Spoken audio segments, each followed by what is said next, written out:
ಎಲ್ಲ ಮಹಿಳಾ ನೌಕರ ಬಂಧುಗಳಿಗೆ ಅಂತಾರಾಷ್ಟ್ರೀಯ ಮಹಿಳಾ ದಿನಾಚರಣೆಯ ಆರ್ಥಿಕ ಶುಭಾಶಯಗಳು. ನನಗೇನು ಅನ್ನಿಸ್ತಾ ಇದೆ ಅಂತಂದರೆ, ಯಾವುದೋ ಒಂದು ಮದುವೆ ಮನೆಗೆ ಬಂದಂಥ ಒಂದು ಅನುಭವ ಆಗ್ತಾ ಇದೆ. ಅದಕ್ಕೆ ಹೆಣ್ಣಂದರೆ ಸಂಭ್ರಮ, ಹೆಣ್ಣಂದರೆ ಸಮೃದ್ಧಿ, ಹೆಣ್ಣು ಎಂದರೆ ಸೌಂದರ್ಯ, ಹೆಣ್ಣು ಎಂದರೆ ಪ್ರೀತಿ, ವಾತ್ಸಲ್ಯ, ತ್ಯಾಗ. ಇದು ಭಾರತೀಯ ಹೆಣ್ಣು ಮಕ್ಕಳ ಒಂದು ಬಹಳ ದೊಡ್ಡ ಆಸ್ತಿ, ಸಂಪತ್ತು. ಹಾಗಾಗಿ ಮತ್ತೊಮ್ಮೆ ತಮ್ಮೆಲ್ಲರಿಗೂ ನಾನು ಮಹಿಳಾ ದಿನಾಚರಣೆಯ ಆರ್ಥಿಕ ಶುಭಾಶಯಗಳನ್ನು ಕೋರಿ, ವೇದಿಕೆಯಲ್ಲಿರ್ತಕ್ಕಂಥ ಎಲ್ಲ ಗಣ್ಯರೇ, ವಿವಿಧ ಇಲಾಖೆಯ ಅಧಿಕಾರಿ ವರ್ಗದವರೇ, ವಿಶೇಷವಾಗಿ ಮಾಧ್ಯಮ ಮಿತ್ರರೇ, both electronic and print media, ಎಲ್ಲ ಇಲಾಖೆಗಳ ಸಹೋದರಿಯರೇ, ಇವತ್ತು ಮಹಿಳಾ ನೌಕರರ ಬಗ್ಗೆ ನಮ್ಮ ಸಮಸ್ಯೆ, ಪರಿಹಾರ, ಸವಾಲುಗಳು, ಅದಕ್ಕಿಂತ ಒಂದು ಮಹತ್ವದ ವಿಚಾರ ನಾನು ನಿಮ್ಮ ಅಧ್ಯಕ್ಷರ ಹತ್ರ ಪ್ರಸ್ತಾಪ ಮಾಡಿದೆ. ನೀವೆಲ್ಲ ವಿದ್ಯಾವಂತರಿದ್ದೀರಿ, ಜವಾಬ್ದಾರಿ ಇದೆ, ದೊಡ್ಡ ದೊಡ್ಡ ಹೊಣೆಗಾರಿಕೆಯನ್ನು ನಿಭಾಯಿಸ್ತಾ ಇದ್ದೀರಿ. ಹಾಗಾಗಿ ಆಲ್ ಓವರ್ ದಿ ವರ್ಲ್ಡ್, ಇಡೀ ಜಗತ್ತಿನಲ್ಲಿ ಇರ್ತಕ್ಕಂಥ ಹೆಣ್ಣು ಮಕ್ಕಳ ಬಗ್ಗೆ ಒಂದು ಸೂಕ್ಷ್ಮ ಅವಲೋಕನವನ್ನು ಮಾಡಿದರೆ ನಿಜಕ್ಕೂ ಕೂಡ ಸಾರ್ಥಕ ಆಗುತ್ತೆ ಅಂತ. ಬರೀ ನಮ್ಮ ಸಮಸ್ಯೆಗಳಷ್ಟೇ ಅಲ್ಲ, ಜನಸಾಮಾನ್ಯರ ಮಹಿಳೆಯರು ಇಡೀ ಸಮಾಜದಲ್ಲಿ ಎದುರಿಸ್ತಾ ಇರ್ತಕ್ಕಂಥ ಸಮಸ್ಯೆಗಳನ್ನು ಕುರಿತು ಒಂದು ಚಿಂತನ ಮಂಥನ ಮಾಡುವಂಥ ಒಂದು ಕಾರ್ಯಕ್ರಮ. ಹಾಗಾಗಿ ಒಂದು 20-25 ನಿಮಿಷ ನೀವು ನಿಮ್ಮ ಕಿವಿಗಳನ್ನು ನಾನು ಕೊಟ್ಟರೆ, ನೀವು ಮುಂದಿನ 22 ದಶಕ ನಿಮ್ಮ ಸೇವೆಯಲ್ಲಿರುವಷ್ಟು ಮಟ್ಟಿಗೆ ಆ ವಿಚಾರಗಳನ್ನು ನೀವು ಸಮಾಜವನ್ನು ನೀವು ಲೀಡ್ ಮಾಡಬೇಕು. ನನ್ನ ಉದ್ದೇಶ ಏನು ಅಂತಂದರೆ, ಪ್ರತಿಯೊಬ್ಬ ಮಹಿಳೆ ಸಮಾಜದಲ್ಲಿ ನಾಯಕತ್ವವನ್ನು ವಹಿಸಬೇಕು, ಕುಟುಂಬದಲ್ಲಿ ಜವಾಬ್ದಾರಿಗಳನ್ನು ತಗೋಬೇಕು. ಆ ಒಂದು ಹಿನ್ನೆಲೆಯಲ್ಲಿ ಪ್ರತಿಯೊಬ್ಬ ಮಹಿಳೆಯನ್ನು ನಾವು ಭೌತಿಕವಾಗಿ ಸ್ಟ್ರಾಂಗ್ ಮಾಡಬೇಕು ಅಂತ ಆ ಒಂದು ಹಿನ್ನೆಲೆಯಲ್ಲಿ ನನ್ನ ವಿಚಾರ ಇದೆ. ಹಾಗಾಗಿ ಒಂದು ವಿಶ್ವಸಂಸ್ಥೆಯ ಎಕ್ಸಿಕ್ಯೂಟಿವ್ ಸೆಕ್ರೆಟರಿ ಒಂದು ಮಾತನ್ನು ಹೇಳ್ಬಿಟ್ಟು ನಾನು ಆರಂಭ ಮಾಡ್ತೇನೆ. ನಾವು is the moment to stand up, show up, speak up, rights for justice and for action ಅಂತ. ಅಂದರೆ every woman and girl can live safely, speak freely, live equally ಅಂತ. ಈ ಥರದ ಆಲೋಚನೆಯನ್ನು ಇಟ್ಕೊಂಡು ನಾವು ಸಮಾಜದಲ್ಲಿ ಮುಂದುವರಿಬೇಕು ಅಂತ. ಈಗ ತಾನೇ ಸಂಜೀಯ ಹೊನ್ನಮ್ಮನವರ ಒಂದು ಮಾತನ್ನು ಹೇಳಿದರು. ನಿಜಕ್ಕೂ ಹೆಣ್ಣಿಲ್ಲದೆ ಇರತಕ್ಕಂಥ ಕುಟುಂಬವನ್ನು, ಸಮಾಜವನ್ನು ಕಲ್ಪನೆ ಮಾಡಿಕೊಳ್ಳೋದು ಕೂಡ ಅಸಾಧ್ಯ. ಇದು ಮೊದಲು ನಮ್ಮ ಪುರುಷರಿಗೆ ಗೊತ್ತಿರಬೇಕು. ಮತ್ತು ಮಹಿಳಾ ದಿನಾಚರಣೆ ಅಂತ ಹೇಳಿದರೆ ಪುರುಷರನ್ನ ದ್ವೇಷ ಮಾಡೋದು ಅಂತನೂ ಅಲ್ಲ, ಹಾಗೆಯೇ ಪುರುಷರು ಕೂಡ ಮಹಿಳೆಯರನ್ನ ದ್ವೇಷ ಮಾಡೋದು ಕೂಡ ಅಲ್ಲ. ಸಮಾಜದಲ್ಲಿ ಪುರುಷರು, ಮಹಿಳೆಯರು ಎಷ್ಟು ಮುಖ್ಯನೋ ಪುರುಷರು ಕೂಡ ಅಷ್ಟೇ ಮುಖ್ಯ. ಒಂದು ಸ್ವಲ್ಪ ಹೆಣ್ಣು ಮಕ್ಕಳು ಜಾಸ್ತಿ ಮುಖ್ಯ. ಅದು ಯಾಕೆ ಅಂತ ನಾನು ಟೆಲ್ ಯು ಲೇಟರ್. ಹಾಗಾಗಿ ಇದು ಯಾರು ಕೂಡ ನಾವು ವ್ಯಕ್ತಿಗತವಾಗಿ ವಿಚಾರಗಳನ್ನು ತೆಗೆದುಕೊಳ್ಬಾರ್ದು. ನಮಗೆ ತುಂಬ ಜವಾಬ್ದಾರಿ ಇದೆ. ಹೆಣ್ಣಲ್ಲವೇ ನಮ್ಮನನ್ನ ಹಡೆದ ತಾಯಿ ಅಂತೇಳಿ ಸಂಚೀಯ ಹೊನ್ನಮ್ಮ ಅತಿಮದೆಯ ಧರ್ಮದಲ್ಲಿ ಆವತ್ತಿನ ಕಾಲಕ್ಕೆ ಮನ ನೊಂದು, ಮನ ಮಿಡಿಯುವಂತೆ, ಹೃದಯ ಮುಟ್ಟುವಂತೆ ಹೇಳಿರ್ತಕ್ಕಂಥದ್ದು ಇವತ್ತಿಗೂ ಕೂಡ ನಮಗೆ ವೇದವಾಕ್ಯ. ಇದು ಒಂದು. ಇನ್ನೊಂದು, 12ನೇ ಶತಮಾನದಲ್ಲಿ ಬಸವಾದಿ ಶರಣರು ಆವತ್ತಿನ ಕಾಲಕ್ಕೆ ಮಹಿಳೆಯರ ಸಮಾನತೆಯನ್ನ ಎತ್ತಿ ಹಿಡಿದಿರ್ತಕ್ಕಂಥ ನೂರಾರು ಉದಾಹರಣೆಗಳು ನಮ್ಮಲ್ಲಿದೆ. ಹೆಣ್ಣು ಹೆಣ್ಣಲ್ಲ, ಹೆಣ್ಣು ರಾಕ್ಷಸಿನೂ ಅಲ್ಲ, ಹೆಣ್ಣು ಸಾಕ್ಷಾತ್ ಕಪಿಲ ಸಿದ್ಧ ಮಲ್ಲಿಕಾರ್ಜುನ ಅಂತ ಒಂದು ದೈವತ್ವದ ಭಾವನೆಯನ್ನ ನೋಡಿರ್ತಕ್ಕಂಥದ್ದು 12ನೇ ಶತಮಾನದಲ್ಲಿ. ಹಾಗಾಗಿ ಇಂಥ ವಿಚಾರಗಳು ನಮಗೆ ಮಾದರಿ ಆಗಬೇಕು ಅಂತೇಳಿ ನಾನು ಹೇಳ್ತಾ, 1857, 1943, 1917, 1908 ವಿಶ್ವದಾದ್ಯಂತ ಮಹಿಳಾ ಸಂಘಟನೆಗಳು ತಮ್ಮ ಸ್ವಾಭಾವಿಕ ಹಕ್ಕಿಗಾಗಿ ಧ್ವನಿ ಎತ್ತಿದಂಥ ದಿನ. ಹಾಗೆಯೇ ಅಮೆರಿಕದ ಹತ್ತಿಗಿರಣಿಗಳಲ್ಲಿ ಕೆಲಸ ಮಾಡ್ತಕ್ಕಂಥ ಮಹಿಳೆಯರು 16 ಗಂಟೆಗಳ ಕಾಲ ಕೆಲಸ ಮಾಡ್ತಾ ಇದ್ರು, ಕಡಿಮೆ ವೇತನ ಕೊಡ್ತಾ ಇದ್ರು. ಆವತ್ತಿನ ಕಾಲಕ್ಕೆ ಪ್ರಥಮ ಬಾರಿಗೆ ಬೀದಿಗಿಳಿದು ಹೋರಾಟ ಮಾಡ್ತಾರೆ. ಅಲ್ಲಿಂದ ಮಹಿಳೆಯರು ತಮಗೆ ಬೇಕಾಗಿರ್ತಕ್ಕಂಥ ಸ್ವಾಭಾವಿಕ ಹಕ್ಕನ್ನು ಕೇಳುವಂಥದ್ದು. ಅದು ಯಾವ ರೀತಿ ಆಯಿತು ಅಂತ ಹೇಳಿದ್ರೆ, 70ರ ದಶಕಕ್ಕೆ ಇಡೀ ಜಗತ್ತಿನಲ್ಲಿ ಆವರಿಸಿತು ಒಂದು ಮಹಿಳಾ ಚಳವಳಿ ಅಂತಕ್ಕಂಥದ್ದು. ಹಾಗಾಗಿ ನಮ್ಮ ಭಾರತೀಯ ಮಹಿಳೆಯರು ಯಾವತ್ತೂ ಕೂಡ ಅನುಕೂಲಕ್ಕಾಗಿ, ಸೌಲಭ್ಯಕ್ಕಾಗಿ ಹೋರಾಟ ಮಾಡಿಲ್ಲ. ಗೊತ್ತಿದೆಯಾ? ತಮ್ಮ ಹಕ್ಕಿಗೋಸ್ಕರ ಹೋರಾಟ ಮಾಡಿದ್ದಾರೆ. ಯಾರದರೂ ಕೂಡ ಭಿಕ್ಷೆ ಬೇಡಿಲ್ಲ. ಹಾಗಾಗಿ ಭಾರತೀಯ ಮಹಿಳೆಯರು ಜಗತ್ತಿನಲ್ಲಿ ಒಂದು ಮೇಲ್ಪಂಕ್ತಿಯಲ್ಲಿ ನಿಲ್ತಾರೆ. ಇದು ನಮಗೆ ಇಡೀ ಜಗತ್ತಿಗೆ ನಮ್ಮ ಮಹಿಳೆಯರು ಕೊಟ್ಟಿರ್ತಕ್ಕಂಥ ಆದರ್ಶಗಳು ಬೇರೆ ಯಾವ ಜಗತ್ತಲ್ಲೂ ಕೂಡ ನೀವು ಕಾಣಲಿಕ್ಕೆ ಸಾಧ್ಯ ಇಲ್ಲ. 75ರಲ್ಲಿ ಅಂತಾರಾಷ್ಟ್ರೀಯ ಸಂಸ್ಥೆ ಮಹಿಳಾ ವರ್ಷ ವರ್ಷದಲ್ಲಿ ಆಚರಣೆ ಮಾಡಿದ್ರು. ಅಲ್ಲಿಂದ ಮಹಿಳೆಯರ ಜೀವನದಲ್ಲಿ ಮಹಿಳಾ ಚಳುವಳಿಗಳಿಗೆ ಒಂದು ಹೊಸ ಆಯಾಮ ಸಿಕ್ತು. ಹಾಗೆಯೇ ಸ್ವಾತಂತ್ರ್ಯ ಪೂರ್ವ ಮತ್ತೆ ನಂತರದಲ್ಲಿ ಸ್ವಾತಂತ್ರ್ಯ ಹೋರಾಟದಲ್ಲೂ ಕೂಡ ಮಹಿಳೆಯರು ಭಾಗವಹಿಸಿದ್ದಾರೆ. ಸಂವಿಧಾನ ರಚನೆಯಲ್ಲಿ 15 ಜನ ಮಹಿಳೆಯರಿದ್ದಾರೆ. ಇದೆಲ್ಲ ನಾವು ಹೇಳ್ಬೇಕು. ಆ ರೀತಿ ಆವತ್ತಿನ ಕಾಲಕ್ಕೆ ಸಮಾಜದಲ್ಲಿ ಪುರುಷನಿಗೆ ಸರಿ ಸಮಾನವಾಗಿ ಕೆಲಸ ಮಾಡಿರುವಂತ ಸಾವಿರಾರು ಉದಾಹರಣೆ ಇದೆ. ಆದರೂ ಕೂಡ ಇವತ್ತು 21ನೇ ಶತಮಾನದಲ್ಲಿ ನಾವು ಅಂದ್ಕೊಂಡಷ್ಟು ಮಹಿಳೆಯರ ಸ್ಥಿತಿಗತಿ ಚೆನ್ನಾಗಿಲ್ಲ. ಇದು ತುಂಬಾ ಸೂಕ್ಷ್ಮ ಮತ್ತೆ ಸಂವೇದನಾಶೀಲವಾಗಿರ್ತಕ್ಕಂಥ ವಿಚಾರ. ಇದ್ರ ಬಗ್ಗೆ ನಾವು ಧ್ವನಿ ಎತ್ತಬೇಕು. ಹಾಗೆಯೇ ಯಾವತ್ತೂ ಕೂಡ ನಾವು ಹೆಣ್ಣು ಮಕ್ಕಳಿಗೆ ಸ್ವಾಭಿಮಾನದ ಪಾಠವನ್ನು ನಾವು ಹೇಳ್ಕೊಡ್ಬೇಕು. ಸ್ವಾಭಿಮಾನ ಇದು ಬಹಳ ಇಂಪಾರ್ಟೆಂಟ್. ಘನತೆಯಿಂದ ಮಾಡಬೇಕು. ಮಾನವ ಹಕ್ಕುಗಳು ಅಂತಂದ್ರೆ ಬರೀ ಪುರುಷರಿಗೆ ಸಂಬಂಧಪಟ್ಟಂತ ಹಕ್ಕುಗಳಲ್ಲ, ಮಹಿಳೆಯರಿಗೂ ಕೂಡ ನಾವು ಸಂಬಂಧಪಟ್ಟಂತ ಹಕ್ಕುಗಳು. ನಾನು ಈ ಸಂದರ್ಭದಲ್ಲಿ ಒಂದೇ ಒಂದು ಸಣ್ಣ ಉದಾಹರಣೆ ಹೇಳ್ಬಿಡ್ತೀನಿ. ನಾನು ಕಳೆದ ವರ್ಷ ಅಂತಾರಾಷ್ಟ್ರೀಯ ಮಹಿಳಾ ದಿನಾಚರಣೆಗೆ ಹೋಗ್ಬೇಕಾದ್ರೆ ನಾನು ರಾಷ್ಟ್ರೀಯ ಅಂತಾರಾಷ್ಟ್ರೀಯ ವೇದಿಕೆಗಳ ಬಗ್ಗೆ ಪ್ರಸ್ತಾಪ ಮಾಡಿದ್ದೀನಿ. ಲೇಖನ ಕೂಡ ನಾನು ಬರ್ತಿದ್ದೀನಿ. ಆಮೇಲೆ ನೀವು ಕಳಿಸ್ಕೊಡ್ತೀನಿ, ಶೇರ್ ಮಾಡ್ತೀನಿ ನಿಮಗೆ. ಒಬ್ಬರು ಗುಂಡಪ್ಪ ಅಂತಕ್ಕಂಥ ನಮ್ಮ ನೈಬರು ಮುಂಜಾನೆ ಬಂದು ನನಗೆ ಕಳೆದ ವರ್ಷ ಮಾರ್ಚ್ 8ರಲ್ಲಿ ಸ್ವೀಟ್ ಕೊಟ್ಟರು. ಯಾಕೆ ಸರ್ ಸ್ವೀಟು ಅಂದೆ. ಸರ್ ಇವತ್ತು ಇಂಟರ್ನ್ಯಾಷನಲ್ ವುಮೆನ್ಸ್ ಡೇ ಅಂದರು. ಮುಂದಿನ ಭಾಗ ಕೇಳಿ. ಆಮೇಲೆ ಹೇಳಿದ್ರು ಅವರು, ಸರ್ ನನಗೆ ಮೂರು ಜನ ಹೆಣ್ಮಕ್ಳು ಜನ ಸಂಸ್ಕೃತಿ ಗಂಡು ಮಕ್ಕಳು ಬೇಕು, ಇನ್ನೊಂದು ಇದೆಯಲ್ಲ ನಮ್ಮೆಲ್ಲ ಸಂಪ್ರದಾಯ, ಏನೋ ತಪ್ಪು ಭಾವನೆ. ನನಗೆ ಗಂಡು ಬೇಕು ಅಂತೇಳಿ ಎಲ್ಲ ಒತ್ತಾಯದಿಂದ ಮತ್ತೆ 2 ಗಂಟಾಯಿತು. ಅಲ್ಲಿ ಎಷ್ಟು ಮಕ್ಕಳಾಯಿತು? 3 + 2 5 ಆಯಿತು. ಆಮೇಲೆ ಒಂದು ಹೆಣ್ಣು ಮಗು ಆಯಿತು. 6 ಜನ ಮಕ್ಕಳು ಸರ್. ಇವತ್ತು 6ನೇ ಹೆಣ್ಣು ಮಗು ನನಗಿವತ್ತು ನೋಡ್ಕೊಳ್ತಾ ಇದೆ. ಆ ಮಗು ನಮ್ಮನ್ನು ಇವತ್ತು ಆರೈಕೆ ಮಾಡ್ತಾ ಇದೆ. 2 ಗಂಡು ಮಕ್ಕಳನ್ನ ಆಸ್ತಿ ತಗೊಂಡು ಬೇರೆ ಕಡೆ ಸ್ವತಂತ್ರ ಜೀವನ ಮಾಡ್ತಾ ಇದ್ದಾರೆ. ಇನ್ನು 3 ಜನರ ಆರ್ಥಿಕ ಸ್ಥಿತಿ ಚೆನ್ನಾಗಿಲ್ಲ, ಆದ್ರೆ ಈ ಮಗು ನನಗೆ ಸಾಕ್ತಾ ಇದೆ. ಅಂದ್ರೆ ಎಲ್ಲ ಗಂಡು ಮಕ್ಕಳು ಹಂಗೆ ಇರ್ತಾರೆ ಅಂತ ಯಾರು ಭಾವಿಸಬಾರ್ದು. ಆದ್ರೆ ಈ ತರದ ಒಳ್ಳೊಳ್ಳೆ ಉದಾಹರಣೆಗಳು ಕೂಡ ನಮ್ಮ ಎದುರಿಗಿದೆ. ಹಾಗಾಗಿ ಇದನ್ನು ಕೂಡ ನಾವು ಗಂಭೀರವಾಗಿ ತಗೋಬೇಕು. ಹಾಗೆಯೇ ಮಹಿಳೆ ಯಾವ ಕ್ಷೇತ್ರದಲ್ಲಿ ಸಾಧನೆ ಮಾಡಿಲ್ಲ ಅಂತ ಹೇಳಿ ಇವತ್ತು ನಾವು ಹುಡುಕಬೇಕಾಗಿದೆ. ತಾಯಿಯಾಗಿ, ಸಹೋದರಿಯಾಗಿ, ಪತ್ನಿಯಾಗಿ, ಜೀವನ ಸಂಗಾತಿಯಾಗಿ ಇಡೀ ಸಂಸಾರ ಮತ್ತೆ ಸಮಾಜವನ್ನ ಸುಭದ್ರವಾಗಿ ಮತ್ತೆ ಸಮಾಜದ ಬೆನ್ನೆಲುಬು. ನಾವು ರೈತ ಹೇಗೆ ಬೆನ್ನೆಲುಬು, ಮಹಿಳೆಯರು ಕೂಡ ಸಮಾಜದ ಬೆನ್ನೆಲುಬು, ಪ್ರಗತಿಯ ಮೂಲಾಧಾರ. ಹಾಗೆಯೇ ನಾವು ಹೆಣ್ಣು ಮಕ್ಕಳನ್ನು ಇವತ್ತು ಕೂಡ ವೈಭವ ತರುವವಳು ಅಂತ ಹೇಳ್ತೀವಿ ಮನೆಗೆ, ಕುಟುಂಬಕ್ಕೆ. ಆದ್ರೆ ಚಾರಿತ್ರಿಕವಾಗಿ ದಬ್ಬಾಳಿಕೆ ಆಗಿದೆ.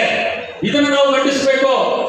ಈ ತರದ ಅವೇರ್ನೆಸ್ ಅನ್ನು ಸೃಷ್ಟಿ ಮಾಡದೆ ಮಹಿಳಾ ದಿನಾಚರಣೆ ಎಂಬುದು ಮೂಲ ಉದ್ದೇಶ ಆಗಬೇಕು ಅಂತ. ಹಾಗೆಯೇ ಲಿಂಗ ಸಮಾನತೆ, ಸುರಕ್ಷತೆ, ವಿಶೇಷವಾಗಿ ರಾಜಕೀಯ ನಾಯಕತ್ವ, ನಾನದು ಕೊನೆಗೆ ಹೇಳ್ತೀನಿ. ಹೀಗಾಗಿ ಈ ತರದ ಸಮಾನತೆಗಿಂತ ಸಮಾನ ಅವಕಾಶಗಳು ಬೇಕು ನಮ್ಮ ಹೆಣ್ಣು ಮಕ್ಕಳಿಗೆ.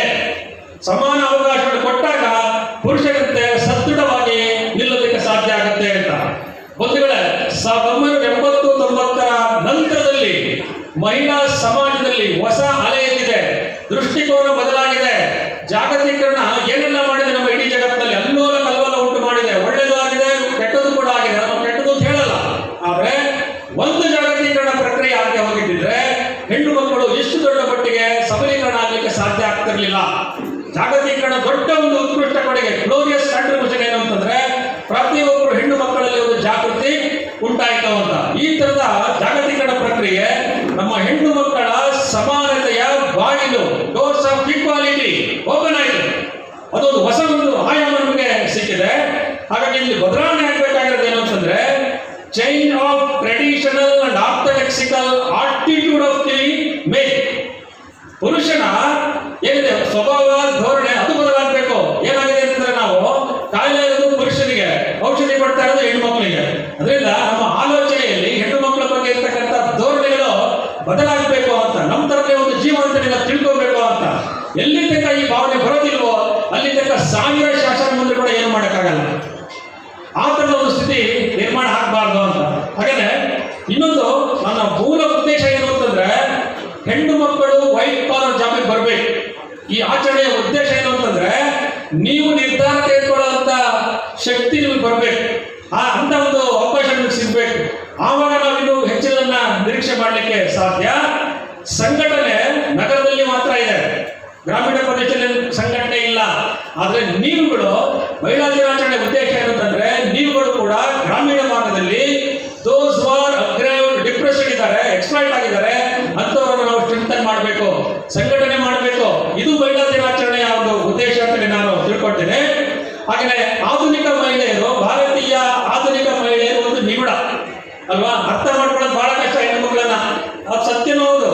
ಯಾಕೆ ಅಂದ್ರೆ ಅವರ ಜೀವನದಲ್ಲಿ, ಆಲೋಚನೆಯಲ್ಲಿ, ಚಿಂತನೆಯಲ್ಲಿ ತ್ಯಾಗ ಇದೆ, ಪ್ರೀತಿ ಇದೆ, ಸೂಕ್ಷ್ಮತೆ ಇದೆ, ಸಂವೇದನಾಶೀಲತೆ ಇದೆ.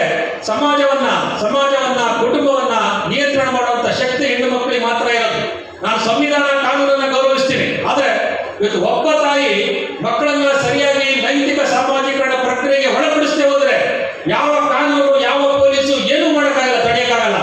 ಆ ಮಕ್ಕಳನ್ನ ತಡೆಯುವಂತ ಶಕ್ತಿ ಇರೋದು ನಮ್ಮ ಹೆಣ್ಣು ಮಕ್ಕಳಿಗೆ ಮಾತ್ರ, ತಾಯಿಯಂದಿರಿಗೆ ಮಾತ್ರ, ಅನಂತದಲ್ಲಿ ನಮ್ಮ ಶಿಕ್ಷಕರಿಗೆ ಮಾತ್ರ.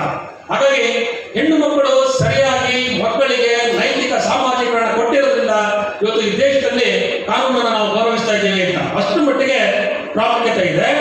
ಮತ್ತೆ ಒಂದು ಬಹಳ ವಿಷಾದಕರ ವಿಚಾರ ಅಂತಂದ್ರೆ, ಇದ್ರ ಜೊತೆಗೆ ಒಂದು ವರ್ಷಕ್ಕೆ 1.7 ಲಕ್ಷ ಹೆಣ್ಣು ಮಕ್ಕಳು ಕಾಣೆ ಆಗ್ತಾರೆ. ನೋಡಿ, ಇದು ಗಂಭೀರವಾದಂತ ವಿಚಾರ. ಪ್ರತಿ 8 ನಿಮಿಷಕ್ಕೆ ಒಂದು ಹೆಣ್ಣು ಮಕ್ಕಳು ಕಾಣೆ ಆಗುತ್ತೆ. ಸೊ ಈ ಸಂವಿಧಾನ, ಕಾನೂನು ಎಲ್ಲ ವ್ಯವಸ್ಥೆ ಇದ್ರೂ ಕೂಡ ಈ ತರದ ಅಂಶಗಳಿದೆ ಅಂತಂದ್ರೆ ನಾವು ಇದರ ವಿರುದ್ಧ ಹೋರಾಟ ಮಾಡಬೇಕು. ಸರ್ಕಾರ ಮಾಡೋ ಕೆಲಸ ಎಲ್ಲ ಮುಗಿದು, ಕಾನೂನು ಮಾಡ್ತು, ಎಂಪವರ್ಮೆಂಟ್ ಮಾಡ್ತು, ಪ್ರತಿಯೊಂದು ಮಾಡಿದೆ. ಆದ್ರೆ ಅದನ್ನು ಅನುಷ್ಠಾನ ಮಾಡ್ತಕ್ಕಂಥವ್ರು ನಾವು, ಫಾಲೋ ಮಾಡ್ತಕ್ಕಂಥವ್ರು ನಾವು. ಆ ನಿಟ್ಟಿನಲ್ಲಿ ತುಂಬಾ ಒಂದು ಗಂಭೀರವಾದಂತ ಒಂದು ಚಿಂತನೆ ಆಗ್ಬೇಕು. ಇದ್ರ ಬಗ್ಗೆ ಸ್ವತಃ ಸುಪ್ರೀಂ ಕೋರ್ಟ್ ಕೂಡ ಕಳವಳ ವ್ಯಕ್ತಪಡಿಸ್ತಿದೆ. ಈ ರೀತಿ ಕಾಣೆ ಆಗ್ತಕ್ಕಂಥ ಹೆಣ್ಣು ಮಕ್ಕಳ ಬಗ್ಗೆ ನ್ಯಾಯಾಲಯ ಕೂಡ ಇವತ್ತು ಕಳವಳ ವ್ಯಕ್ತಪಡಿಸ್ತಾ ಇದೆ ಬಂಧುಗಳೇ. ಹಾಗಾಗಿ ಇಂಥ ಅಂಶಗಳನ್ನ ನಾವು ತುಂಬಾ ಗಂಭೀರವಾಗಿ ತಗೋಬೇಕು. ಮತ್ತೆ ಸಾಕಷ್ಟು ಕಾಯ್ದೆಗಳು ಬಂದಿದೆ, ನಿಮಗೆಲ್ಲ ಗೊತ್ತಿದೆ. ವೇತನ ಸಹಿತ ಋತುಚಕ್ರ ಹೃದಯ ಇದೆ, ಪ್ರಸೂತಿ ಇದೆ, ಶಿಶುಪಾಲನ ಇದೆ, ಎಲ್ಲ ನಿಮಗೆ ಗೊತ್ತು. ಅದಕ್ಕಿಂತ ಹೆಚ್ಚಾಗಿ ಸ್ತ್ರೀಯರ ವಿರುದ್ಧ ಅಪರಾಧಗಳು ಹೆಚ್ಚಾಗ್ತಾ ಇದೆ. ಇದು ಬಹಳ ದೊಡ್ಡ ಚರ್ಚೆ ಮಾಡುವಂತ ವಿಚಾರ. ಯಾಕೆ ಅಂತಂದ್ರೆ ನಿರ್ಭಯ ಪ್ರಕರಣ ಆದ್ಮೇಲೆ ನಿಮ್ಗೆ ಗೊತ್ತಿದೆ, ಜಗತ್ತು ನೋಡಿ ಯಾವ ರೀತಿ ಕರುಣಾಜನಕವಾದಂತಹ ಸ್ಥಿತಿ. ಹೈದರಾಬಾದ್ನಲ್ಲಿ ಒಂದು ಘಟನೆ ಆಯ್ತು, ನಿರ್ಭಯ ಘಟನೆ ಆಯ್ತು. ಆದ್ರೆ ಇವೆಲ್ಲ ಏನು ಅಂತಂದ್ರೆ ಯಾವ ರೀತಿ ಅನಾಗರಿಕತೆ ಇದೆ ಅಂತ. ಇಷ್ಟೆಲ್ಲ ಬಿಗಿ ಭದ್ರತೆ ಇದ್ರೂ ಕೂಡ ಈ ರೀತಿ ಆಗತ್ತೆ. ಹಾಗಾಗಿ ರೇಪು, ಡೋರಿ, ವೈಲೆನ್ಸು, ಕಿಡ್ನಾಪು, ಚುಂಬನ, ಆಲಿಂಗನ, ದೌರ್ಜನ್ಯ, ಸುಟ್ಟು ಹಾಕೋದು, ಆಸಿಡ್ ಎರ್ಚೋದು, ಹೆಣ್ಣು ಮಕ್ಕಳ ಬಗ್ಗೆ ಗಾಸಿಪ್ಗಳನ್ನ ಹಬ್ಸೋದು, ಆಮೇಲೆ ಏನು ಇಂಡೈರೆಕ್ಟ್ ಆಗಿ ಮಾತಾಡುವಂಥದ್ದು, ಇವೆಲ್ಲವೂ ಕೂಡ ಮಾನಸಿಕವಾಗಿ ಘಾಸಿ ಪಡಿಸುತ್ತೆ ಹೆಣ್ಣು ಮಕ್ಕಳನ್ನ. ಇದನ್ನು ನಾವು ತಡೆಗಟ್ಟುವ ನಿಟ್ಟಿನಲ್ಲಿ ಬಹಳ ದೊಡ್ಡ ಪ್ರಯತ್ನವನ್ನು ಮಾಡಬೇಕು. ಹಾಗೆಯೇ ಸ್ತ್ರೀಯರ ಅಪಮೌಲ್ಯ ಆಗಬಾರ್ದು, ಹೆಣ್ಣು ಮಕ್ಕಳ ಅಪಮೌಲ್ಯ ಆಗಬಾರ್ದು. ಹಾಗೆಯೇ ಈ ತರದ ಘಟನೆಗಳಿಗೆ ಕಾರಣ ಆಗ್ತಕ್ಕಂಥ, ಕುಮ್ಮಕ್ಕು ಮಾಡ್ತಕ್ಕಂಥವ್ರಿಗೆ ಶಾಶ್ವತವಾಗಿ ಜಾಮೀನನ್ನು ನಿರಾಕರಣೆ ಮಾಡಬೇಕು, ಕಟ್ಟುನಿಟ್ಟಿನ ಶಿಕ್ಷೆ ಆಗ್ಬೇಕು, ವಿಳಂಬಕ್ಕೆ ಅವಕಾಶ ಕೊಡಬಾರ್ದು. ಅದು ನಿಜವಾದಂತ ಹೆಣ್ಣು ಮಕ್ಕಳ ದಿನಾಚರಣೆ ಅಂತ ನಾನು ಭಾವಿಸ್ಕೊಳ್ತೇನೆ. ಹಾಗೆಯೇ ನ್ಯಾಷನಲ್ ಕ್ರೈಮ್ ಬ್ಯೂರೋ ರಿಪೋರ್ಟ್ ನಿಮಗೆ ಬೆಚ್ಚಿ ಬೀಳಿಸುತ್ತೆ. ಯಾವ ರೀತಿ ಅಂತಂದ್ರೆ ಹೆಣ್ಣು ಮಕ್ಕಳ ಸಂಖ್ಯೆ ಇವತ್ತು ದಿನದಿಂದ ದಿನಕ್ಕೆ ಕುಸಿತಾ ಇದೆ. ಆಲ್ ಓವರ್ ಇಂಡಿಯಾ ಲಿಂಗಾನುಪಾತ ತೆಗೆದುಕೊಳ್ಳಿ, ಪ್ರತಿ 1000 ಪುರುಷರಿಗೆ 930, 900 ಹರಿಯಾಣ, ಪಂಜಾಬ್ಗಳಲ್ಲಿ 800 ಬಂದ್ಬಿಟ್ಟಿದೆ. ಭ್ರೂಣ ಹತ್ಯೆ ಆಗ್ತಾ ಇರ್ತಕ್ಕಂಥದ್ದು, ಬೇರೆ ಬೇರೆ ಸಮಸ್ಯೆಗಳಿಂದ. ಯಾವುದೇ ಸಮಾಜದಲ್ಲಿ ಲಿಂಗ ತಾರತಮ್ಯ, ಲಿಂಗ ಅಸಮಾನತೆ ಇರಬಾರ್ದು. ಪುರುಷರಿಗೆ ಸರಿಯಾಗಿ ಮಹಿಳೆಯರು ಇರಬೇಕು. ಇಲ್ಲಾಂದ್ರೆ ಮುಂದೊಂದು ದಿವಸ ಬಹಳ ದೊಡ್ಡ ಸಾಮಾಜಿಕ ಅಪಚಾರಗಳು ಆಗುವಂತ ಸಂದರ್ಭ ಇದೆ. ಹಾಗಾಗಿ ಇದನ್ನು ನಾವು ತುಂಬಾ ಗಂಭೀರವಾಗಿ ತೆಗೆದುಕೊಳ್ಬೇಕು.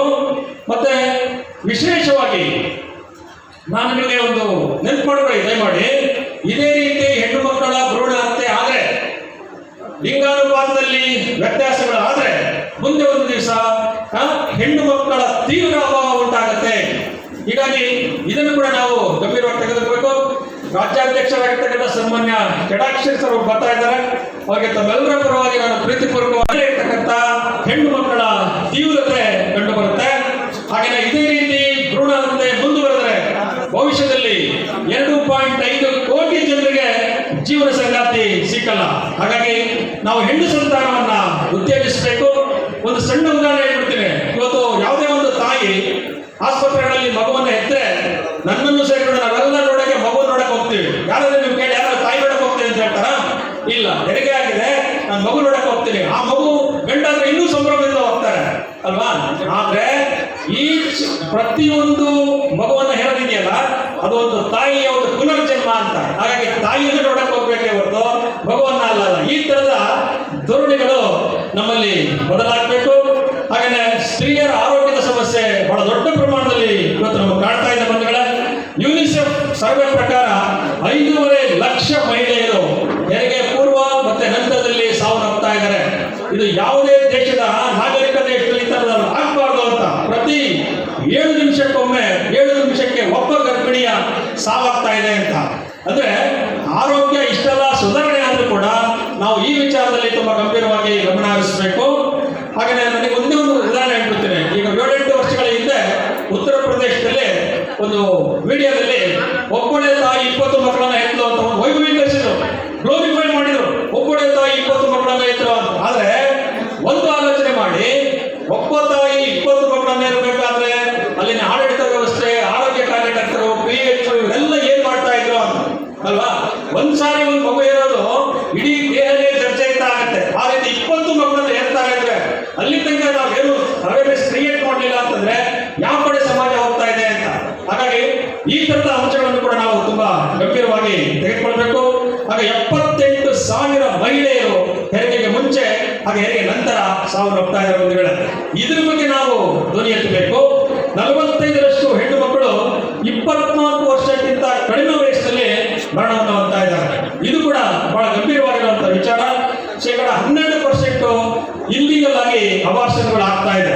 ಇವೆಲ್ಲವನ್ನ ತಡೆಗಟ್ಟುವ ನಿಟ್ಟಿನಲ್ಲಿ ನಾವು ತುಂಬಾ ಪ್ರಾಮಾಣಿಕ ಪ್ರಯತ್ನವನ್ನು ಮಾಡಿದ್ರೆ ಅದು ನಿಜವಾದಂತಹ ಮಹಿಳಾ ಸಬಲೀಕರಣ ಅಂತ. ಹಾಗೆಯೇ ಈ ಜಗತ್ತಿನಲ್ಲಿ ನಡೀತಕ್ಕಂಥ ಬಾಲ್ಯ ವಿವಾಹಗಳಲ್ಲಿ 30-35% ಈ ದೇಶದಲ್ಲಿ ನಡೀತಾ ಇದೆ. ಇದನ್ನ ನಾವು ಒತ್ತಿಕ್ಬೇಕು ಅಲ್ವಾ? ಇನ್ನು ಒಂದು ಕನಸು ಕಾಣುವಂತ, ಒಂದು ಪದವಿ ಪಡ್ಕೊಳ್ಳುವಂತ ಸಂದರ್ಭದಲ್ಲಿ ಆ ಮಕ್ಕಳನ್ನ ಮದುವೆ ಮಾಡಿಬಿಟ್ರೆ ಅವಳೇ ಒಂದು ಮಗು ಇರ್ತಾಳೆ, ಅವಳಿಗೆ ಒಂದು ಮಗು. ಏನಿದು? ಈ ತರದಲ್ಲಿ ನಾವು ಹೆಣ್ಣು ಮಕ್ಕಳು ಧ್ವನಿ ಎತ್ತಬೇಕು ಅಂತ. ಹಾಗಾಗಿ ಮಾನಸಿಕವಾಗಿ ಸದೃಢತೆ ಬರಬೇಕು. ಬರೀ ಕಾನೂನು ವಯಸ್ಸಷ್ಟೇ ಅಲ್ಲ, ಮಾನಸಿಕವಾಗಿ ಸದೃಢತೆ ಬರಬೇಕು. ಹಾಗೆ ರಿಲೇಟಿಂಗ್ ಇಶ್ಯೂಸ್, ಸಂತಾನೋತ್ಪತ್ತಿಗೆ ಸಂಬಂಧಪಟ್ಟಂತೆ ಬಹಳ ದೊಡ್ಡ ಒಂದು ನಂಬಿಕೆ, ಮೂಢನಂಬಿಕೆ ಅಥವಾ ತಪ್ಪು ಅಭಿಪ್ರಾಯ ಇದೆ. ಮದುವೆ ಆಯಿತು, ಮಕ್ಕಳಾಗಬೇಕು, ಮಕ್ಕಳಾಗಲಿಲ್ಲ ಅಂತ ಹೇಳಿದ್ರೆ ನೇರವಾಗಿ ಇವತ್ತು ನಾಗರಿಕ ಸಮಾಜದಲ್ಲಿ ಹೆಣ್ಣು ಮಕ್ಕಳನ್ನೇ ತಪಾಸಣೆ ಕಳಿಸೋದು. ಹೋಗಿ ನೀವು ಡಾಕ್ಟರ್ ಕರ್ಕೊಂಡು ಹೋಗುತ್ತೆ ಹೇಳ್ತಾರೆ ಮನೆಯಲ್ಲಿ. ಆದ್ರೆ ಅವರು ಪುರುಷ ಬರಲ್ಲ. ಆದ್ರೆ ಮಕ್ಕಳಾಗದೇ ಇರೋದಕ್ಕೆ, ಸಂತಾನೋತ್ಪತ್ತಿ ಪ್ರಕ್ರಿಯೆಯಲ್ಲಿ ವಿಫಲ ಆಗೋದಕ್ಕೆ ಎಷ್ಟು ಕಾರಣ, ಗಂಡು ಕೂಡ ಅಷ್ಟೇ ಕಾರಣ. ಇವತ್ತಂತೂ ನಾನಾ ಕಾರಣ ಇದೆ. Stress, tension, nature of job ಅಲ್ವಾ, ಆಮೇಲೆ ಹೊಂದಾಣಿಕೆ ಸರಿಯಾಗಿಲ್ಲದೆ ಇರ್ತಕ್ಕಂಥದ್ದು, ಇವೆಲ್ಲವೂ ಕೂಡ ಕಾರಣ ಆಗುತ್ತೆ. ಅದಕ್ಕೋಸ್ಕರ ಈ ತರದ ವಿಚಾರದಲ್ಲಿ ನಾವು ಕೇವಲ ಹೆಣ್ಣು ಮಕ್ಕಳನ್ನ ಬೆಟ್ಟು ಮಾಡಿ ತೋರಿಸೋದು ಇದು ನಿಲ್ಲಬೇಕು ಅಂತ. ಇದು ವೈಜ್ಞಾನಿಕತೆ ಇದೆ. ಯಾರಿಗೆ ಏನ್ ಕೊರತೆ ಇದೆ ಸರಿ ಮಾಡ್ಕೋಬಹುದು, ಇದಕ್ಕೆಲ್ಲ ಅವಕಾಶ ಇದೆ. ಆ ನಿಟ್ಟಿನಲ್ಲಿ ನಾವು ಆಲೋಚನೆ ಮಾಡಬೇಕು. ಇದು ಒಂದು ರೀತಿ ಅವರಿಗೆ ಶೋಷಣೆ ಅಂತ ಬಂಧುಗಳೇ. ಹಾಗಾಗಿ ಇನ್ನೊಂದು ಬಹಳ ಮುಖ್ಯವಾಗಿ ಈ ಲೈವ್ ಬ್ಯಾಂಡ್ಗಳು, ಬಾರು, ಪಬ್ಗಳು ಇಲ್ಲಿಗೆಲ್ಲ ಫೋರ್ಸಿಬಲ್ ಆಗಿ ಸೇರಿಸುವಂಥದ್ದು ಕೂಡ ಇದೆ. ಇದು ನಿಲ್ಬೇಕು. ಹಾಗೇನೆ ಸಾಕಷ್ಟು ಶಾಸನಗಳು ಬಂದಿದ್ರ ಬಗ್ಗೆ, ಭ್ರೂಣ ಹತ್ಯೆ ಇರ್ಬೋದು, ವರದಕ್ಷಿಣೆ ಇರ್ಬೋದು, ಎಲ್ಲ ಶಾಸನಗಳು ಬಂದಿದೆ. ಹಾಗೆ ಡೈಯಿಂಗ್ ಡಿಕ್ಲರೇಷನ್ ಆಫ್ ವುಮನ್, ಒಂದು ಹೆಣ್ಣು, ಶೋಷಿತ ಹೆಣ್ಣು ಸಾಯುವಾಗ ಕೊಡುವಂತ ಹೇಳಿಕೆ ಇದೆಯಲ್ಲ, ಅದು ವ್ಯಾಲ್ಯೂಯಬಲ್, ನ್ಯಾಯಾಲಯ ಕೂಡ ಅದನ್ನು ಪರಿಗಣಿಸುತ್ತೆ. ಆ ರೀತಿ ಎಲ್ಲ ಶಾಸನ ಇದ್ರೂ ಕೂಡ ನಾವು ಇನ್ನೂ ಕೂಡ ಈ ರೀತಿ ಮಾಡ್ತಾ ಇರ್ತಕ್ಕಂಥದ್ದು ಬಹಳ ಘನಘೋರ ದುರಂತ. ಇನ್ನೊಂದು ವಾಸ್ತವ ಹೇಳ್ಬಿಡ್ತೀನಿ. ನೀವೆಲ್ಲ ಮನೆ ಕೆಲಸ ಮಾಡ್ತೀರಲ್ವಾ, ಹೌಸ್ ವೈಫ್ಗಳಿದ್ದೀರಾ, ವರ್ಕಿಂಗ್ ವುಮನ್ಸ್ ಇದ್ದೀರಾ, ನೀವು ಕೆಲಸ ಮಾಡುವಂತಕ್ಕೆ ಯಾರು ಆದಾಯ ಕೊಡಲ್ಲ. ರಾಷ್ಟ್ರೀಯ ಆದಾಯಕ್ಕೆ ಸೇರ್ತಾ ಇಲ್ಲ ನಿಮ್ದು. ಅಧಿಕೃತವಾಗಿ ಸಂಬಳ ಬಂದಷ್ಟೇ ರಾಷ್ಟ್ರೀಯ ಆದಾಯಕ್ಕೆ ಸೇರುತ್ತೆ. ನಮ್ಮ ತಾಯಿಯಂದಿರು ಲೈಫ್ ಕ್ವಾರ್ಟರ್ಸ್ ಮಾಡೋದ ಕೆಲಸಕ್ಕೆ ನಾವು ಆದಾಯ ಕೊಡ್ತಾ ಇಲ್ಲ. ಆದ್ರೆ ನಾರ್ವೆ ದೇಶದಲ್ಲಿ ಹೆಣ್ಣು ಮಕ್ಕಳು ಮನೆ ಕೆಲಸ ಮಾಡಿದ್ರೆ ಅದಕ್ಕೆ ಹಣ ಕೊಡ್ತಾರೆ, ಅದು ರಾಷ್ಟ್ರೀಯ ಆದಾಯಕ್ಕೆ ಹೋಗುತ್ತೆ, ಅದರಿಂದ ತಲಾ ಆದಾಯ ಹೆಚ್ಚಾಗುತ್ತೆ, ಇದರಿಂದ ನಮ್ಮ ಹಣಕಾಸಿನ ಸ್ಥಿತಿ ಸದೃಢ ಆಗುತ್ತೆ. ಈ ತರದ ತಾರತಮ್ಯ ನಿಲ್ಬೇಕು.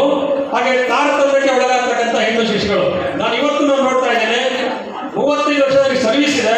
ನಮ್ಮ ಕಾಲೇಜಿಗೆ ಪೇರೆಂಟ್ಸ್ಗಳು ಬರ್ತಾರೆ ಅಡ್ಮಿಷನ್ ಮಾಡಕ್ಕೆ.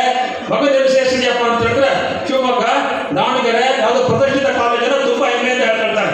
ಇಂಥ ಕಾಲೇಜಲ್ಲಿ ಓದ್ತಾ ಇದ್ದಾರೆ ಸರ್, ನಮ್ದೇನು ಅಭ್ಯಂತರ ಇಲ್ಲ. ಹೆಣ್ಮಕ್ಳನ್ನ ಯಾಕೆ ಸೇರಿಸ್ತೀವಿ ಅಂದ್ರೆ, ಏನು ಸರ್ ಮನೆಗೆ ಇಟ್ಬಿಟ್ರೆ ಸುಮ್ಮನೆ ಟಿವಿ ನೋಡ್ಬಿಡ್ತಾಳೆ, ಏನೋ ಒಂದು ಮದುವೆ ಆದಾಗ ಒಂದು ಡಿಗ್ರಿ ಬೇಕು, ಹಂಗಾಗಿ ಇಲ್ಲಿ ಸೇರಿಸ್ತೀವಿ. ಈ ತರದ ಅನಾಧಾರಣೆ, ನಿರ್ಲಕ್ಷ್ಯ, ತಾರತಮ್ಯ ನಿಲ್ಬೇಕು. ನಾವು ಪೇರೆಂಟ್ಸ್ ಇದ್ರ ಬಗ್ಗೆ ಧ್ವನಿ ಎತ್ತಬೇಕು ಅಂತ, ಸರಿಯಾದಂತ ಸಮಾನ ಅವಕಾಶಗಳನ್ನ ನಾವು ಕೊಡಬೇಕು ಅಂತ. ಇಲ್ಲಾಂದ್ರೆ ಮುಂದೊಂದು ದಿವಸ ಬಹಳ ದೊಡ್ಡ ಸಮಸ್ಯೆಯನ್ನ ಎದುರಿಸಬೇಕಾಗತ್ತೆ. ಹಾಗೆ ನೋಡಿ, ಸ್ತ್ರೀಯರ ಅಂತಸ್ತು ಕುಸಿದ್ರೆ ಮಕ್ಕಳ ವಿಕಾಸ ಹೆಂಗ್ರೆ ಆಗುತ್ತೆ. ಹೆಣ್ಣು ಮಕ್ಕಳು ಸಂತೋಷವಾಗಿರ್ಬೇಕು, ಮನೆಯಲ್ಲಿ ಅವ್ರ ಅಂತಸ್ತು ಚೆನ್ನಾಗಿರ್ಬೇಕು, ಗೌರವದಿಂದ ನೋಡ್ಕೋಬೇಕು ನಾವು. ಇಲ್ಲಾಂದ್ರೆ ಮಕ್ಕಳು ಹೆಂಗೆ ಅವ್ರು ವಿಕಾಸ ಮಾಡ್ತಾರೆ ಮಕ್ಕಳ ಮನಸ್ಸನ್ನ. ಹಾಗಾಗಿ ಈ ಆಮೇಲೆ ಇನ್ನೊಂದು, ಜಾಯಿಂಟ್ ಫ್ಯಾಮಿಲಿಗಳಲ್ಲಿ ಇವತ್ತು ಗಂಡಂದ್ರು ಹೆಣ್ಣು ಮಕ್ಕಳ ಹೆಸರು ಹೇಳಲ್ಲ. ಗೊತ್ತಿದ್ಯಾ? ಹೆಸರು ಹೇಳಲ್ಲ. ನಮ್ಮನೇದು ನಮ್ಮನೇದು ಅಂತಾರೆ.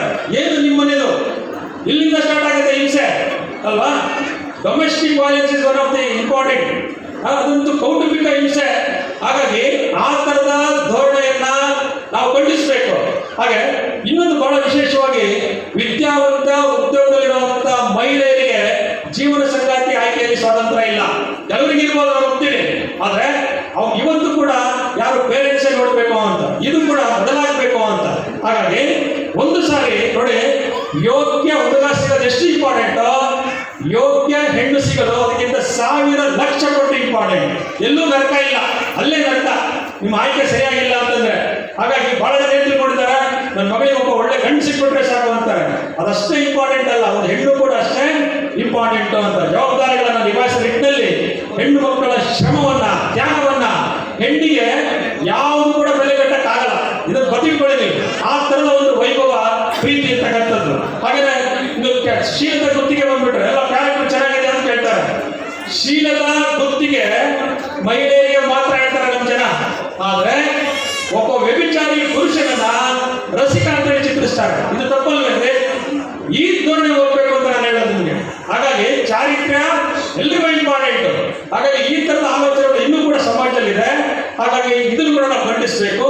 ಮತ್ತೆ ಜಾಹೀರಾತುಗಳಲ್ಲಿ ಹೆಣ್ಣು ಮಕ್ಕಳನ್ನ ಯಾವ ರೀತಿ ಚಿತ್ರಿಸ್ತಾ ಇದ್ದಾರೆ ಅಂತ ಅಲ್ವಾ? ನೀವು ನಮ್ಮಕ್ಕೋಸ್ಕರ ಅದು ನಂದೇ ಅಭ್ಯಂತರ ಇಲ್ಲ. ಆದ್ರೆ ಇವತ್ತೇನಾಗಿದೆ, ಒಂದೇ ಒಂದು ಹೆಣ್ಣು ಮಕ್ಕಳಿಂದ ಇರ್ತಕ್ಕಂಥ ಯಾವುದೇ ಚಲನಚಿತ್ರ, ಧಾರಾವಾಹಿ ಸಕ್ಸಸ್ ಆಗಲ್ಲ. ಯಾವುದೇ ನಿರ್ಮಾಪಕ ಬಂಡವಾಳ ಹಾಕಲ್ಲ. ಅಷ್ಟೊಂದು ಪ್ರಾಮುಖ್ಯತೆ. ಅದನ್ನ ನಾವು ಹೇಗೆ ಸಭ್ಯತೆಯಿಂದ ಉಪಯೋಗಿಸ್ಕೋಬೇಕು. ಒಂದು ಬ್ಲೇಡ್ ಅಂತ ಜಾಹೀರಾತಿಗೆ ಹೆಣ್ಣು ಮಕ್ಕಳನ್ನು ಉಪಯೋಗಿಸ್ಕೊಳ್ತೀವಿ ನಾವು ಅಂದ್ರೆ ಯಾವ ರೀತಿ ಇದೆ ನೋಡಿ. ಹೀಗಾಗಿ ಇದನ್ನು ಕೂಡ ನಾವು ಖಂಡಿಸಬೇಕು. ಹಾಗೆ ಇವತ್ತು ಇನ್ನೊಂದು ಬಹಳ ದೊಡ್ಡ ಸಮಸ್ಯೆ, ಎಷ್ಟು ಕಡಿಮೆ ಡ್ರೆಸ್ ಹಾಕ್ತಾರೋ ಅಷ್ಟು ಮಾಡ್ರನ್ ಅಂತ. ಇದೊಂದು ದೊಡ್ಡ ಟ್ರೆಂಡ್ ಆಗ್ಬಿಡಿದೆ. ನಾವು ಇದನ್ನು ಒಪ್ಪಲ್ಲ. ಯಾವುದೇ ಕೂಡ ವೇಷಭೂಷಣ ಇವೆಲ್ಲವೂ ಕೂಡ ಸಭ್ಯತೆಯನ್ನ ಮೀರಬಾರದು. ಸೊ ಆ ರೀತಿಯ ಒಂದು ಸಂಸ್ಕಾರವನ್ನ ನಮ್ಮ ಹೆಣ್ಣು ಮಕ್ಕಳು ಕೊಡ್ತಾ ಇದ್ದಾರೆ. ಹಾಗೆ ಮಹಿಳೆ ಅಂತ ಹೇಳಿದ್ರೆ ಲೈಂಗಿಕ ಆಕರ್ಷಣೆ ವಸ್ತು ಅಲ್ಲ, ಚಪಾತಿ ಮಾಡ್ತಕ್ಕಂಥ ಯಂತ್ರನೂ ಅಲ್ಲ. ಮಹಿಳೆ ಈ ಸಮಾಜದ ಬೆಲೆ ಕಟ್ಟಲಿಕ್ಕೆ ಆಗದೇ ಇರತಕ್ಕಂಥ ಒಂದು ಆಸ್ತಿ. ವೆರಿ ಅನ್ಫಾರ್ಚುನೇಟ್ ಇನ್ ಇಂಡಿಯಾ, ನಮ್ಮಲ್ಲಿ very poor representation in politics. ರಾಜಕಾರಣದಲ್ಲಿ ತುಂಬಾ ಕಡಿಮೆ ಪ್ರಾತಿನಿಧ್ಯ ಇದೆ. ಲಕ್ಕಿಂಗ್ ಈಗ 33% ಬೋತ್ ಅಸೆಂಬ್ಲಿ ಅಂಡ್ ಪಾರ್ಲಿಮೆಂಟ್ ಅಲ್ಲಿ ಕೊಟ್ಟಿದ್ದಾರೆ. ಲೋಕಲ್ ಗೌರ್ಮೆಂಟ್ ನಲ್ಲಿ 50% ಇದೆ. ಮುಂದಿನ ಚುನಾವಣೆ ನಿರ್ಣಯ ಮಾಡೋದೇ ನೀವು ಅಲ್ವಾ ಈ ದೇಶದಲ್ಲಿ. ಹಾಗಾಗಿ ಆ ತರದ ಅಂಶಗಳು ಬರಬೇಕು. Woman lobby is very important. Pressure group politics ಆಗಿ ಕೆಲಸ ಮಾಡಬೇಕು. ಲೈಕ್ ಇಂಗ್ಲೆಂಡ್ ಅಲ್ಲಿ ಏನಿದೆ ಗೊತ್ತಾ, ಇವತ್ತು ಒತ್ತಡ ಗುಂಪು ಅಂತ ಇದೆ, ಪ್ರೆಷರ್ ಗ್ರೂಪ್ ಪಾಲಿಟಿಕ್ಸ್ ಅಂತ. ಅವ್ರು ಯಾರು ನೇರವಾಗಿ ರಾಜಕಾರಣಕ್ಕೆ ಬರಲ್ಲ.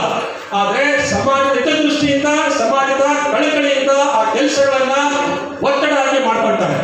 ಆ ರೀತಿಯ ಒಂದು ಲಾಬಿ ಹೆಣ್ಣು ಮಕ್ಕಳಲ್ಲಿ ಆರಂಭ ಆಗ್ಬೇಕು ಅಂತ. ಹಾಗೆ ಇನ್ನೊಂದು ಬಹಳ ಜನ ಏನ್ ತಿಳ್ಕೊಂಡಿದ್ದೀವಿ ಅಂತಂದ್ರೆ, ಯಾರೋ ಒಂದಿಷ್ಟು ಜನ ಮಹಿಳೆಯರು ಜೀನ್ಸ್ ಪ್ಯಾಂಟು, ಟೀ ಶರ್ಟು, ಚಸ್ಮಾ ಹಾಕೊಂಡು ಬಂದ್ಬಿಟ್ರೆ ಎಲ್ಲ ಮಕ್ಕಳು ಹಿಂಗೆ ಅಂತ ತಿಳ್ಕೊಬಾರ್ದು ನಾವು ಅಲ್ವಾ? ಅಂದ್ರೆ ಎಲ್ಲ ವರ್ಗದ ಮಹಿಳೆಯರನ್ನು ನಾವು ಸ್ಟ್ರೆಂಥನ್ ಮಾಡಬೇಕು. ಯಾಕೆ ಅಂತಂದ್ರೆ ಸಾಮಾಜೀಕರಣದ ಶಿಲ್ಪಿ ಮಹಿಳೆ, ಸಾಮಾಜೀಕರಣದ ಶಿಲ್ಪಿ. ಹಾಗೆ ಸಾಮಾಜಿಕ ನಿಯಂತ್ರಣದ ಒಂದು ಅದ್ಭುತ ಸಾಧನ ಅಂತ. ಇನ್ನೊಂದು ಇಂಟ್ರೆಸ್ಟಿಂಗ್ ಹೇಳ್ಬಿಡ್ತೇನೆ ನೋಡಿ.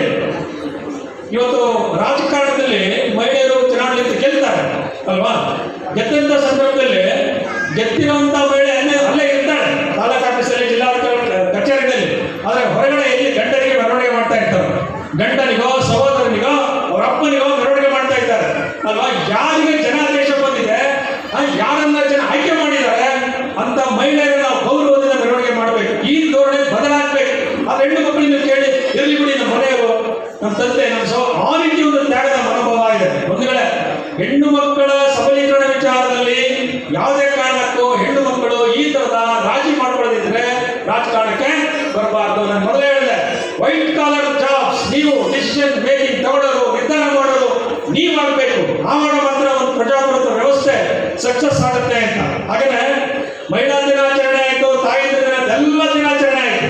ಆದ್ರೆ ಒಂದೇ ಒಂದು ಸತ್ಯ ಹೇಳ್ತೇನೆ, ಇಷ್ಟೆಲ್ಲ ಆದ್ರೂ ಕೂಡ ತಾಯಿಯ ಅರ್ಥ ಬದಲಾಗುವುದಿಲ್ಲ. ಆಗಿದೆಯಾ? ತಾಯಿಯ ಅರ್ಥ ಬದಲಾಗಿದೆಯಾ? ಇಲ್ಲ.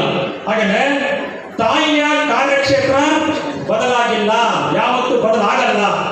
ಅವಳ ತ್ಯಾಗ ಬದಲಾಗಿಲ್ಲ. ಹಾಗೇನೆ ಅವಳಿಗೆ ಸರಿ ಸಮಾನವಾದಂತ ವ್ಯಕ್ತಿ ಯಾರೂ ಕೂಡ ಇಲ್ಲ. ಅಷ್ಟೊಂದು ಅಮೂಲ್ಯವಾದ, ನಾವು ಯಾವುದೇ ಕಾರಣಕ್ಕೂ ನಿರ್ಲಕ್ಷ್ಯಕ್ಕೆ ಒಳಗಾಗದೇ ಇರತಕ್ಕಂಥ ಒಂದು ವರ್ಗವನ್ನ ತುಂಬಾ ಜತನದಿಂದ ನಾವು ಕಾಪಾಡ್ಕೋಬೇಕು ಅಂತ. ಹಾಗೆ ಮುಂದುವರೆದು ಸಾಕ್ ಹೆಣ್ಣು ಮಕ್ಕಳ ವರ್ಷ ಅಂತ 1990ರಲ್ಲಿ ಸಾಕ್ ಹೆಣ್ಣು ಮಕ್ಕಳ ವರ್ಷ ಆಯಿತು, ಹೆಣ್ಣು ಮಕ್ಕಳ ದಶಕ ಆಯಿತು, ಹಾಗೆ ಮಹಿಳಾ ಸಬಲೀಕರಣದ ವರ್ಷ ಕೂಡ ಆಯಿತು. ಬಂಧುಗಳೇ, ನನ್ನ ಕೊನೆಯದಾಗಿ ನಾವು ಯಾವುದ್ರ ಬಗ್ಗೆ ಧ್ವನಿ ಎತ್ತಬೇಕು ಅಂತಂದ್ರೆ ಲಿಂಗ ಆಧಾರಿತ ಹಿಂಸೆಯ ಬಗ್ಗೆ ನಾವು ಧ್ವನಿ ಎತ್ತಬೇಕು. ಲಿಂಗ ಆಧಾರಿತ ಹಿಂಸೆಯ ಬಗ್ಗೆ ನಾವು ಧ್ವನಿ ಎತ್ತಬೇಕು. ಹಾಗೆಯೇ ಸೆಕ್ಸ್ ಸೆಲೆಕ್ಟಿವ್ ಅಬಾರ್ಷನ್ ಅಂತಿದೆ. ಸೆಕ್ಸ್ ಸೆಲೆಕ್ಟಿವ್ ಅಬಾರ್ಷನ್, ಗರ್ಭಪಾತ, ಹೆಣ್ಣು ಗಂಡು ಅಂತ ಕನ್ಫರ್ಮ್ ಮಾಡಿಕೊಂಡು ಹೆಣ್ಣು ಮಗುವಾಗಿದ್ರೆ ಭ್ರೂಣ ಹತ್ಯೆ ಮಾಡ್ತಾರೆ. ಕಾನೂನಿದೆ, ಎಲ್ಲ ಇದೆ. ಆದ್ರೂ ಕೂಡ ಈ ತರದ ಬಗ್ಗೆ ನಮ್ಮ ಹೆಣ್ಣು ಮಕ್ಕಳು, ಮಹಿಳಾ ಸಂಘಟನೆಗಳು ಎಚ್ಚರದಿಂದ ನಾವು ಇರಬೇಕು ಅಂತ. ಯಾಕಂದ್ರೆ ಹೆಣ್ಣು ಸಂತತಿಯನ್ನು ನಾವು ಉತ್ತೇಜಿಸಬೇಕು ಅಂತ. 43% ಮಹಿಳೆಯರು ಇವತ್ತು ಕೂಡ ತಮ್ಮ ಸಂತಾನೋತ್ಪತ್ತಿ ವಿಚಾರದಲ್ಲಿ, ಲೈಂಗಿಕ ಬಯಕೆಯ ವಿಚಾರದಲ್ಲಿ ತೀರ್ಮಾನ ತೆಗೆದುಕೊಳ್ತಾ ಇಲ್ಲ. ಇದು ಬಹಳ ಗಂಭೀರವಾದ ವಿಚಾರ. ವಿವಾಹಿತ ದಂಪತಿಗಳಾದರೂ ಕೂಡ ಸಂತಾನೋತ್ಪತ್ತಿ ಪ್ರಕ್ರಿಯೆಯಲ್ಲಿ ಜೀವನ ಸಂಗಾತಿಯ ಏನು ಅವಳ ಅಭಿಪ್ರಾಯ ಬಹಳ ಮುಖ್ಯ. ಯಾರು ಕೇಳ್ತಾರೆ ಈ ಜಗತ್ತಲ್ಲಿ? ಇದು ಬದಲಾಗಬೇಕು. ಆ ವಯಸ್ಸು ಸರಿ ಇದೆಯಾ, ಆರೋಗ್ಯ ಸ್ಥಿತಿ ಚೆನ್ನಾಗಿದೆಯಾ, ಅವ್ರದ್ದೇನಾದ್ರೂ ಆಸೆ ಆಕಾಂಕ್ಷೆ ಇದೆಯಾ, ಕನಸಿದೆಯಾ, ಇದನ್ನೆಲ್ಲ ನಾವು ತಿಳ್ಕೊಳ್ಳುವಂತ ಪ್ರಯತ್ನಗಳನ್ನ ನಾವು ಪುರುಷರು ಮಾಡೋದೇ ಇಲ್ಲ. ಈ ರೀತಿ ಹೆಣ್ಣು ಮಕ್ಕಳು ಶೋಷಣೆಗೆ ಒಳಗಾಗುವಂಥದ್ದು ಕೂಡ ಬಹಳ ಗಂಭೀರವಾಗಿರುವಂತಹ ವಿಚಾರ ಅಂತ ನಾನಾದ್ರೂ ಭಾವಿಸಿಕೊಂಡು, ಈ 61 ದೇಶಗಳಲ್ಲಿ ಸಮೀಕ್ಷೆ ಆಗಿದೆ. ಅವೆಲ್ಲ ಗಮನಿಸಿ ಇದನ್ನ. 61 ದೇಶಗಳಲ್ಲಿ 61 ದೇಶಗಳಲ್ಲಿ ಸಮೀಕ್ಷೆ ಆಗಿದೆ.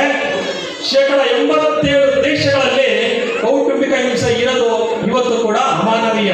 ಸಂವಿಧಾನ ಕಾನೂನೆಲ್ಲ ಇದ್ರೂ ಕೂಡ ಈ ರೀತಿ ಇದೆಯಲ್ಲ, ಇದನ್ನು ನಾವು ಖಂಡಿಸಬೇಕು.